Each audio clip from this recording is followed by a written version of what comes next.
नमस्कार, स्वागत है आप सभी का YouTube channel knowledge TV. Haryana से बड़ी खबर सामने आ रही हैं। सुबह सुबह बड़ी खबर, 15 बड़ी घोषणाएं सामने आ रही हैं। बड़ी खबरें, घोषणा, आदेश सुबह 11 बजे तक। क्या है पूरी जानकारी, आइए देखते हैं। हरियाणा की सबसे तेज़, सबसे सटीक जानकारी के लिए यूट्यूब चैनल नॉलेज टीवी को सब्सक्राइब जरूर कर लें। तो आइए देखते हैं हरियाणा से 15 बड़ी खबरें, घोषणा, आदेश, निर्देश। बड़ी खबर सामने आ रही है। यमुनानगर मुख्यमंत्री शहरी आवास योजना के पात्रों के लिए अच्छी खबर है। प्लॉट का अलॉटमेंट लेटर ले चुके लोग 3 वर्ष तक किस्तें आसानी से जमा करवा सकेंगे, जबकि पहली अवधि केवल 6 महीने थी। 6 माह तक किस्तें जमा करवाने में असमर्थता जाहिर करते हुए कुछ पात्रों ने नगर निगम यमुनानगर जगाधरी कार्यालय में पहुंचकर प्लॉट वापस किए जाने की मांग रखी थी। निगम कमिश्नर ने सरकार को पत्र लिखा, तो आप ये देख सकते हैं। मुख्यमंत्री शहरी आवास योजना के तहत सरकार 1,80,000 से कम आमदन वाले ज़रूरतमंद लोगों को सरकार 30 गज का प्लाट दे रही है। प्लाट की कीमत 1 लाख रुपए है। 10,000 रुपये बुकिंग के समय जमा करवाए थे। अलॉटमेंट लेटर प्राप्त होने के 30 दिनों के भीतर 10,000 तथा शेष 80,000 की राशि 6 किस्तों में 6 महीने के अंदर जमा करवानी थी। यह किस्त 13,333 रुपये प्रति माह बन रही थी। अब ये राशि 2,200 रुपये बनेगी। तो ये आप देख सकते हैं, मुख्यमंत्री शहरी आवास के पात्रों को बड़ी राहत। अब 3 साल तक जमा करा सकेंगे किस्तें। तो ये बड़ी खबर। आइए दूसरी बड़ी खबर देखते हैं। प्रदेश सरकार द्वारा आमजन को रोडवेज में निःशुल्क यात्रा सुविधा देने के लिए हैप्पी कार्ड योजना शुरू की गई है। सरकार की लोक लुभावनी योजना शुरू करने के बाद लोग बड़ी संख्या में आवेदन कर रहे हैं, लेकिन रोडवेज में कार्ड बांटने के लिए उस हिसाब से कर्मचारी नहीं है। न ही सरकार ने जिस कंपनी को कार्ड बनाने का टेंडर जारी किया है उसके बाद उसी के अनुपात में कर्मचारी। ऐसे में कार्ड बांटने में परेशानी आ रही है। लोगों को कार्ड जल्द बांटे जाएं, इसके लिए रोडवेज ने गांव में शिविर लगाने का अभियान शुरू किया है। इस रविवार को रोडवेज के कर्मचारियों ने टोहाना व फतेहाबाद डिपो में कार्ड बांटने के साथ जिले में 4 जगह शिविर लगाया, जहां पर बड़ी संख्या में लोगों को हैप्पी कार्ड दिए गए। हैप्पी कार्ड मिलने के बाद रोडवेज में निःशुल्क यात्रा शुरू कर सकेंगे। तो एक परिवार में चाहे कितने भी सदस्य हो, उनके कार्ड अलग अलग बनते हैं। बस उनकी सालाना आय 1 लाख रुपए तक होनी चाहिए। उसके बाद सरकार उनको सालाना 1,000 किलोमीटर तक रोडवेज में मुफ्त यात्रा की सुविधा मिलेगी। तो ये आप देख सकते हैं, बड़ी खबर। हैप्पी कार्ड बांटने के लिए रोडवेज ने एक दिन में लगाए 4 शिविर। आइए अगली बड़ी घोषणा देखते हैं। प्रदेश की नायब सैनी सरकार जहां कच्चे कर्मचारियों को पक्का करने पर होमवर्क करने में जुटी हुई है, वहीं कच्चे कर्मचारियों की नज़रें भी सरकार की तरफ लगी हुई हैं। उन्हें उम्मीद है कि विधानसभा चुनाव के बहाने ही सही उनका पक्का होने का सपना पूरा हो जाएगा। राज्य की नायब सैनी सरकार राज्य कच्चे कर्मचारियों को पक्का करने को लेकर अधिकारियों की एक कमेटी बनाकर उन्हें नियमित करने और सामाजिक सुरक्षा देने के पहलू पर मंथन में जुटी है। कच्चे कर्मचारियों को पक्का करने की संभावनाएं तलाशने के लिए 9 आला अफसर कमेटी का गठन पहले किया गया था। बताया जा रहा है कि 5, 10, 15 और 20 साल से काम कर रहे कच्चे कर्मचारियों के बारे में पूरा ब्यौरा एकत्र कर एक्शन की तैयारी है। चुनाव से पहले नायब सैनी की सरकार एक तीर से कई निशाने साधने की कवायद में जुटी हुई है। तो ये आप देख सकते हैं, कर्मचारियों का ब्यौरा जुटाने में लगी सरकार। पिछले दिनों हाई कोर्ट ने भी सरकार को कच्चे कर्मचारियों को पक्का करने की दिशा में काम करने को कहा था। इसके लिए सरकार ने 13 मार्च को सभी विभागों को 5 साल से ज़्यादा काम कर रहे कच्चे कर्मचारियों की लिस्ट मांग ली थी। आउटसोर्सिंग पॉलिसी पार्ट 1 और पार्ट 2 के तहत लगे सभी कर्मचारियों का ब्यौरा एकत्रित किया जा चुका है। बी, सी और डी श्रेणी के पदों पर 5 से 10 साल से कार्य कर रहे कच्चे कर्मचारियों की जानकारी जुटाई जा चुकी है। अहम बात यहाँ पर यह है कि हरियाणा में अलग अलग आउटसोर्सिंग पॉलिसी के तहत अनुबंध के आधार पर कर्मचारियों की भर्ती की गई है। सरकार द्वारा विधानसभा चुनाव से पहले कच्चे कर्मचारियों को पक्का करने की घोषणा बड़े मन से की जा सकती है। कुल मिलाकर सभी कच्चे कर्मियों को की हसरत भरी नजरें, निगाहें नायब सैनी सरकार की ओर लगी हुई है। तो ये बड़ी अपडेट। कच्चे कर्मचारियों को सरकार से तोहफा मिलने की उम्मीद, कमेटी कर रही है मंथन। आइए अगली बड़ी घोषणा देखते हैं। मौसम विभाग के अनुसार प्रदेश में 30 और 31 जुलाई को भारी बारिश की संभावना है। रविवार को तेज धूप ने सुबह से शाम तक सताया। 30 और 31 जुलाई में ज़्यादातर क्षेत्रों में हल्की से मध्यम बारिश की संभावना है। इस दौरान कुछ स्थानों पर तेज बारिश की संभावना बन रही है। बीच बीच में तेज हवाएं चलने के आसार हैं। तो ये बड़ी खबर। कल से भारी बारिश, येलो अलर्ट जारी, तो चेतावनी। आइए अगली बड़ी खबर देखते हैं। हरियाणा की भाजपा सरकार ने अपने अब तक के कार्यकाल में 1,32,000 युवाओं को सरकारी नौकरी दी है। प्रदेश सरकार ने दावा किया है कि युवाओं को बिना पर्ची, बिना खर्ची के उनकी योग्यता के आधार पर मेरिट अपनाते हुए सरकारी नौकरियां मिली है। हरियाणा के मुख्यमंत्री नायब सिंह सैनी ने कहा कि करीब 50,000 भर्तियों की प्रक्रिया चल रही है, जिसे तेजी से पूरा करने के लिए HSSC अनुरोध किया गया है। तो ये देख सकते हैं प्रदेश में 50,000 भर्तियों के लिए एक्शन में कर्मचारी चयन आयोग। मुख्यमंत्री ने किया आयोग से जल्दी भर्ती प्रक्रिया पूरी करने का अनुरोध।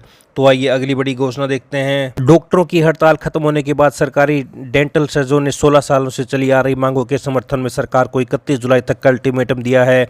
डॉक्टरों ने कहा है कि अगर मांगे नहीं मानी गई तो फिर डॉक्टर हड़ताल पर जाएंगे। डेंटल सर्जनों ने सरकार की किसी भी योजना पर काम नहीं करने की घोषणा की।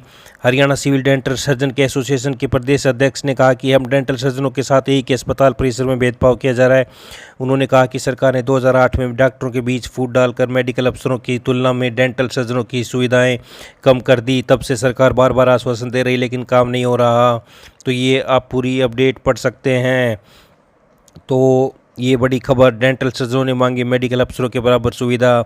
आइए अगली बड़ी घोषणा देखते हैं। हरियाणा के सरकारी स्कूलों में भले ही इस बार 25,776 बच्चों की संख्या बढ़ी है, मगर प्रदेश के 14 जिले ऐसे भी हैं जिनमें पिछले साल की अपेक्षा 17,670 कम बच्चे दाखिल हुए। जहां गुरुग्राम के सरकारी अस्पतालों में इस बार 13,268 अधिक बच्चों का दाखिला हुआ। वहीं जींद में इस बार 3,404 कम बच्चों का दाखिला हुआ, जिसके चलते जींद के सरकारी स्कूल रेड जोन में पहुंच गए हैं। हालांकि इस बार सरकारी स्कूलों की छात्र संख्या बढ़ाने में बाल वाटिका 3 के 67,991 बच्चे भी शामिल हैं। तो ये आप देख सकते हैं पूरा डाटा। हरियाणा के सरकारी स्कूलों में बढ़े 25,776 बच्चे, पर 14 जिले पूरे नहीं कर पाए टारगेट। प्रदेश के 8 जिलों के सरकारी स्कूलों ने बढ़ाई छात्र संख्या। गुरुग्राम में सबसे अधिक दाखिले। आइए अगली बड़ी घोषणा देखते हैं। हरियाणा पुलिस में 5,000 पुरुष सिपाही सामान्य ड्यूटी और 1,000 महिला सिपाहियों की प्रथम व द्वितीय श्रेणी की पीएमटी परीक्षा रविवार को पंचकुला के ताऊ देवीलाल स्टेडियम परिसर में समाप्त हो गई। आयोग ने निर्णय लिया कि किन्हीं कारणों के कारण जो उम्मीदवार परीक्षा नहीं दे पाए उन्हें परीक्षा देने का एक और मौका दिया जाएगा। पुरुष अभ्यर्थियों को 29 जुलाई और महिला अभ्यर्थियों को 30 जुलाई को पीएमटी के लिए बुलाया। आयोग के चेयरमैन ने कहा कि 16 जुलाई से पीएमटी परीक्षा का आयोजन हुआ था। 2000 उम्मीदवारों ने प्रारंभिक परीक्षा दी थी। महिला सिपाहियों को पीएमटी का रविवार को अंतिम दिन था। तो ये एक और अवसर दिया जाएगा। पीएमटी की परीक्षा में गैर हाजिर उम्मीदवारों को परीक्षा देने का एक और अवसर। तो ये देख सकते हैं। आइए अगली बड़ी घोषणा देखते हैं। स्नातक यूजी में दाखिला प्रक्रिया जारी है। अभी तक प्रदेश भर में 1,10,000 से ज़्यादा विद्यार्थी दाखिले पा चुके हैं। मगर अगर दाखिला पाने वालों की बात करें तो इनमें बेटियां अव्वल हैं। 63,714 बेटियों ने स्नातक में दाखिला लिया, जबकि उनके मुकाबले लड़के 46,893 हैं। वहीं अगर कोर्स की बात करें तो पहले नंबर पर बीए और दूसरे नंबर पर बीकॉम है। तो ये बड़ी अपडेट, स्नातक में दाखिला पाने में बेटों से आगे बेटियां। तो ये पूरी अपडेट आप देख सकते हैं। बीए के लिए सबसे ज़्यादा रुचि, प्रदेश के टॉप 10 कॉलेज जिनमें ज़्यादा दाखिले हुए तो देख सकते हैं। डीजीसी गुरुग्राम नंबर 1 पर। तो टॉप 10 कोर्स जिनमें सबसे ज़्यादा दाखिले हुए, बीए आर्ट्स 60,000 दाखिले हुए हैं। तो आइए अगली बड़ी खबर देखते हैं। इस बार जुलाई में मानसून का प्रदर्शन उम्मीद के मुताबिक नहीं रह पाया। यही कारण है कि सबसे ज़्यादा वर्षा का महीना माने जाने वाले जुलाई महीने में 40% तक कमी बनी हुई है। जुलाई महीने के 2 दिन बचे हैं। ऐसे में यह तो संभव है कि इस महीने की विदाई वर्षा की कमी से होनी तय है। प्रदेश में महेंद्रगढ़, फतेहाबाद, नूह को छोड़ दिया जाए तो बाकी 19 जिलों में सामान्य से कम बारिश हुई है। इन जिलों में 21 से 73% तक वर्षा की कमी बनी हुई है। हालांकि मौसम विभाग ने 30-31 जुलाई को प्रदेश के विभिन्न हिस्सों में वर्षा की संभावना जताई है। तो ये आप देख सकते हैं। जुलाई बीतने को आधे प्रदेश में वर्षा की कमी, सूखे जैसे हालात। आइए अगली बड़ी घोषणा देखते हैं। सोनीपत के गोहाना में 150 जाल के वृक्षों की कटाई कर पुलिस लाइन व स्टेशन बनाने की योजना पंजाब एवं हरियाणा हाईकोर्ट के आदेश के चलते ठंडे बस्ती में चल गई है। हाईकोर्ट ने स्पष्ट कर दिया है कि यदि बिना एक भी वृक्ष काटे यह निर्माण हो सकते हैं तो ही इसे आरंभ किया जाए, वरना वैकल्पिक भूमि की तलाश की जाए। तो ये जाल के 150 वृक्ष काटे बगैर बनाए गोहाना में पुलिस लाइन। तो ये आप देख सकते हैं। कहा एक भी वृक्ष काटने की नौबत आए तो वैकल्पिक स्थान की व्यवस्था करे सरकार। आइए अगली बड़ी घोषणा देखते हैं। राजस्थान और अरुणाचल प्रदेश की सरकारें भी देश सेवा कर लौटने वाले अग्निवीरों को आरक्षण देगी। राजस्थान के मुख्यमंत्री ने इस संबंध में दिशा निर्देश जारी कर दिए हैं। इसके तहत पुलिस, जेल प्रहरी और वन रक्षक पदों की भर्ती में अग्निवीरों को आरक्षण दिया जाएगा। हालांकि सरकार ने अभी यह सार्वजनिक नहीं किया है कि अग्निवीरों को कितना आरक्षण दिया जाएगा। अगले सप्ताह तक इस बारे में नियमों को लेकर आदेश जारी होने की उम्मीद है। उधर अरुणाचल प्रदेश के मुख्यमंत्री ने घोषणा की कि राज्य में पुलिस, आपातकालीन और फायर सेवाओं में अग्निवीरों को प्राथमिकता दी जाएगी। बता दें कि मध्य प्रदेश, उत्तर प्रदेश, गुजरात, उड़ीसा और छत्तीसगढ़ की सरकारों ने भी अग्निवीरों को राज्य पुलिस भर्ती में आरक्षण देने का फैसला किया है। तो ये पूरी अपडेट पढ़ सकते हैं। आइए देखते हैं अगली बड़ी घोषणा, हरियाणा कर्मचारी चयन आयोग चेयरमैन ने बताया कि निष्पक्ष और पारदर्शिता के साथ आयोग सभी सरकारी भर्ती प्रक्रिया में सूचना प्रौद्योगिकी का अधिक से अधिक उपयोग कर अभ्यर्थियों को सुविधा प्रदान करा रहा है। शीघ्र ही लगभग 50,000 पदों की भर्ती पूरी कराई जाएगी। उन्होंने बताया कि अभ्यर्थियों की आपत्तियों को सुनवाई या निपटान के लिए अलग से ग्रीवेंस सेल बनाया जाएगा ताकि लंबित आपत्तियों का शीघ्र निपटान किया जा सके। 27 जुलाई को 7,416 टीजीटी पदों का परिणाम जारी कर दिया है। तो ये आप देख सकते हैं, एचएसएससी में अभ्यर्थियों की आपत्तियों की सुनवाई और निपटान के लिए ग्रीवेंस सेल बनेगा। 50,000 पदों को भरा जाएगा। तो पीएमटी में न पहुंचने वालों को एक और मौका।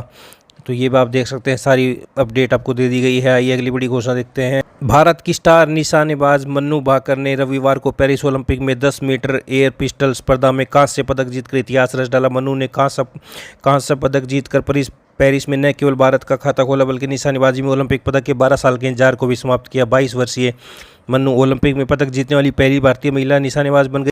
तो ये आप देख सकते हैं, कांस्य पदक जीत, देश को दिलाया पहला पदक। झज्जर की बेटी मन्नू 10 मीटर एयर पिस्टल स्पर्धा में कांस्य पदक जीतकर रचा इतिहास। ओलंपिक में पदक जीतने वाली पहली महिला निशानेबाज बनी। 12 साल बाद ओलंपिक में भारत को निशानेबाजी में मिला पदक।